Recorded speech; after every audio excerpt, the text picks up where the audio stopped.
স্বৈরাচার হাসিনার দানশীলতা, চালকরাও পেলেন ঝিলমিল প্রকল্পে রাজুক প্লট। স্বৈরাচার শেখ হাসিনার শাসনামলে রাষ্ট্রীয় সম্পদের বিতরণ কতটা বিশেষ সুবিধাপ্রাপ্তদের মধ্যে সীমাবদ্ধ ছিল তার আরেকটি চিত্র উঠে এসেছে দুর্নীতি দমন কমিশন দুদকের সাম্প্রতিক অনুসন্ধানে।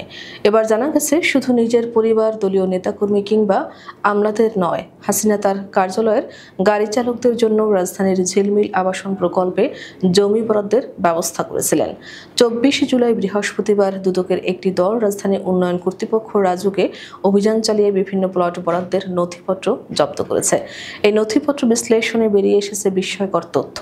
অসামান্য অবদানের স্বীকৃতি কোটায় হাসিনার প্রধানমন্ত্রিত্বকালীন কার্যালয়ের অন্তত 15 জন চালক ঝিলমিল প্রকল্পে 3 থেকে 5 কাঠা জমি বরাদ্দ পেয়েছেন।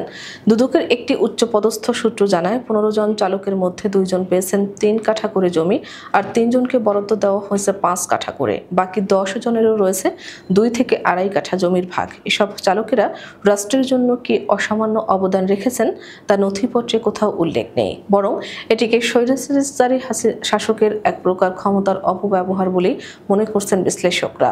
তবে এই প্লট বরাদ্দের বেনিফিশিয়ারি শুধু চালকরাই নন। একই তালিকায় আরও রয়েছেন 45 জন ব্যবসায়ী, 2 জন বাংলাদেশি ব্রিটিশ নাগরিক, 1 জন সাংবাদিক, বিচারক ও অন্যান্য পেশাজীবীরা।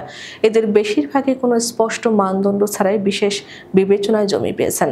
দুদকের এক কর্মকর্তা নাম প্রকাশ না করার শর্তে জানান, নথিপত্রে অধিকাংশ ক্ষেত্রেই প্রধানমন্ত্রীর কার্যালয়ের সুপারিশ উল্লেখ রয়েছে, অর্থাৎ এইসব বরাদ্দ ছিল সরাসরি প্রধানমন্ত্রীর দপ্তরের হস্তক্ষেপে প্রভাবিত। বিশেষজ্ঞরা বলছেন এটি ছিল স্বৈরাচার হাসিনার ক্ষমতার বলয় গড়ে তোলার একটি কৌশল, যেখানে রাজনৈতিক আনুগত্য এবং ব্যক্তিগত অনুগতদের রাষ্ট্রীয় সম্পদ দিয়ে পুরস্কৃত করা হতো।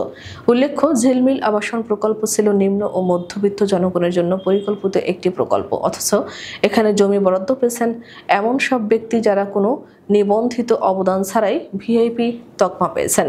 দুদকের পক্ষ থেকে জানানো হয়েছে এসব বরাদ্দ বৈধ কিনা তা তদন্তের আওতায় আনা হচ্ছে এবং প্রয়োজন হলে সংশ্লিষ্টদের জিজ্ঞাসাবাদ করা হবে।